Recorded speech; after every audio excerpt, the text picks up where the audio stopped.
I think the other thing also, if I'm being honest, and I'm speaking from experience specifically to our business, is a lot of times, especially when you're starting out, you just get excited about just selling, right?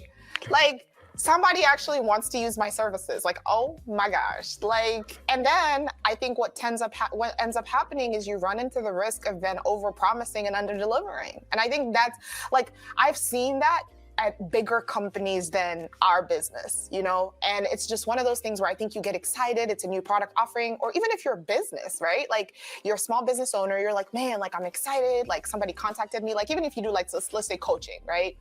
And you have a corporate company reach out to you and like, hey, I really like the content that you're putting out. I would like for you to come in and do a coaching session and do some training with some of, our staff and our team. Can you do 8 sessions over a 5-day period every couple of hours? And you're like, oh my gosh, yes, absolutely. I can make it happen. And it's like, guys, if you are a one-man shop, like, or one-woman shop, you are the only person that's going to be doing these training sessions, 8 training sessions, back to back for 5 days. Like, the money looks right, the money looks good, but another thing you have to consider is the cost of that decision. And I think, just to be honest, especially when you're starting out in the first few years of your business, you have to learn how to tell people no. Or you have to learn how to tell people, you know what, I'm going to have to scale back your expectations, because there's nothing worse than delivering or promising something to a customer and under delivering.